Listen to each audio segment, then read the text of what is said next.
எல்லோருக்கும் வணக்கம். Welcome to Fathima சமையல் விலாக்ஸ். இன்றைக்கி நம்ம என்ன செய்ய போகிறோம் அப்படின்னாக்கா, பார்த்தோன்னே கெஸ் பண்ணியிருப்பீங்க. எடுத்து வச்சுருக்கிற இன்க்ரீடியன்ஸ் பார்த்துட்டு. ஆமாங்க, ஒரு பொங்கல் ரெசிபி தாங்க, வெண்பொங்கல். அது செய்ய போகிறோம் பிரேக்ஃபாஸ்ட்டாக. அதுக்கு முன்னாலே ஃபாத்திமா சமையல் விலாக்ஸை சப்ஸ்கிரைப் பண்ணாதவங்க ப்ளீஸ் சப்ஸ்கிரைப் பண்ணுங்கள். பெல் ஐக்கானை கிளிக் பண்ணிக்கோங்க. அப்போ தான் நான் அடுத்தடுத்து போடுற வீடியோ உங்களுக்கு அப்டேட்டாக வந்துகிட்டே இருக்கும். இப்போ வாங்க வீடியோக்குள்ளே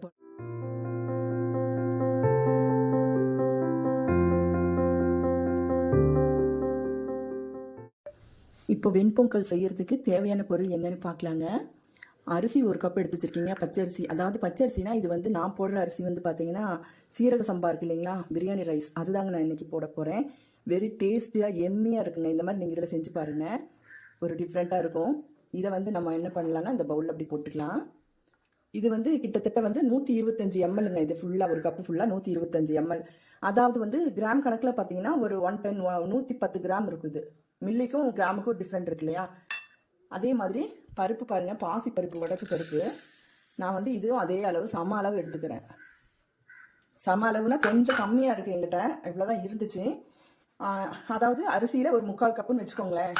3/4 கப்பு அதாவது ஒரு 100 கிராம் இருக்கும். 100 கிராம் இருக்கும். இதையும் இந்த பவுலில் போட்டுக்கலாம்.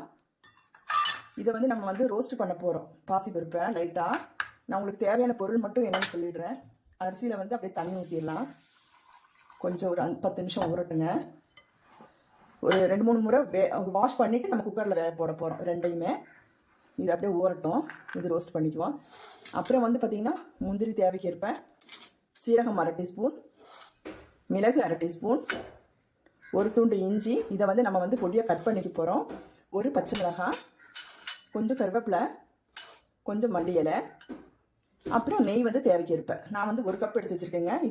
இது வந்து பார்த்திங்கன்னா 60 எம்எல் கிட்டத்தட்ட எடுத்து வச்சுருக்கேன். கொஞ்சம் நெய்யெல்லாம் தாராளமாக விட்டால் தாங்க பொங்கல் நல்லாயிருக்கும்.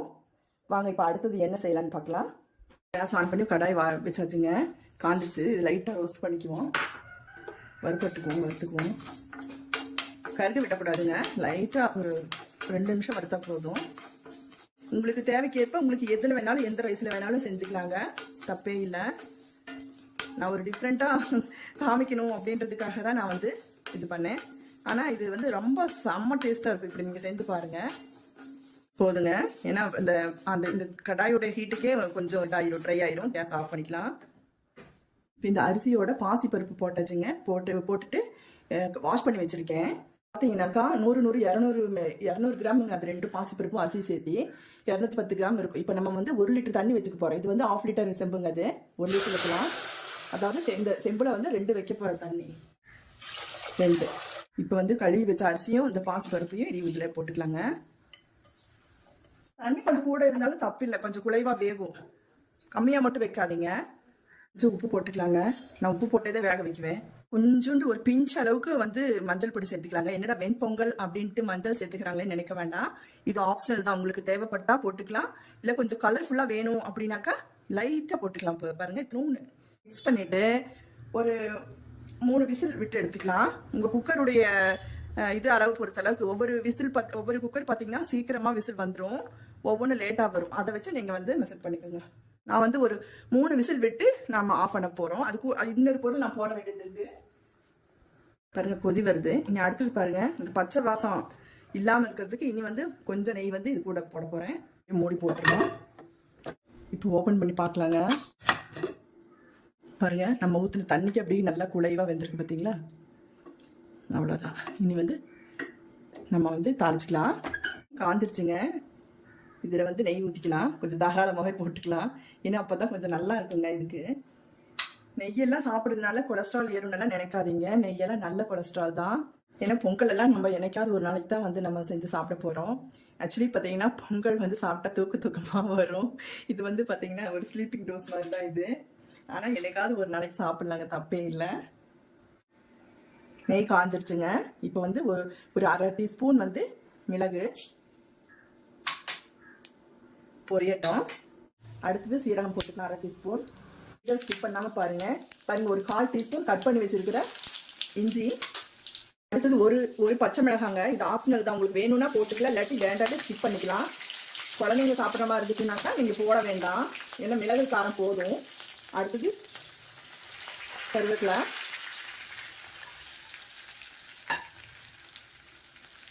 அடுத்தது முக்கியமானவங்க இவங்களை போட்டுக்கலாங்க. முந்திரி இது வந்து நான் கழுவி வச்சுருக்கேங்க. அவ்வளோதாங்க, வதங்கிருச்சு. இதை எடுத்து அப்படியே கொட்டிக்கலாம். பாருங்க, அப்படியே எடுத்து கொட்டிக்கலாங்க. உங்களுக்கு இந்த ஸ்டேஜில் உப்பு செக் பண்ணி பார்த்துட்டு பத்துலனா போட்டு மிக்ஸ் பண்ணிக்கலாங்க. நான் சாப்பிட்டு பார்க்குறேன். கொஞ்சம் பத்தல.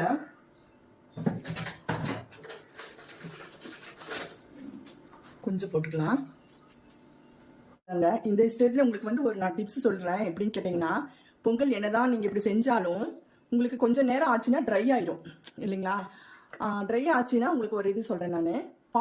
பால் இருக்குங்களா, நெக்ஸ்ட்டு வந்து உங்களுக்கு மீதமாச்சு, ட்ரையாக இருக்கே, சாப்பிட கஷ்டமாக இருக்கே அப்படின்னா கொஞ்சம் பால் காய்ச்சிட்டு அந்த பொங்கலை மிக்ஸ் பண்ணி சாப்பிட்டீங்கன்னா செம்ம டேஸ்ட்டாக இருக்குங்க. ஃப்ரெஷ்ஷாக செஞ்ச மாதிரியே இருக்கும். பாருங்க, வெரி டேஸ்டியாக ஒரு வெண்பொங்கல் ரெடி. இப்போ பிளேட்டில் வச்சுட்டு வரையிருங்க. வெரி டேஸ்டியாக எம்மியாக ஒரு வெண்பொங்கல் குயிக்காக ரெடி பண்ணியாச்சுங்க. அதுக்கு வந்து மிளகு சாம்பார், தேங்காய் சட்னி, உளுந்து வடை, இதோட தான் நாங்கள் சாப்பிட போகிறோம். கொஞ்சம் சாப்பிட்டே பார்த்துட்டு உங்கள்கிட்ட சொல்கிறேன் நான்.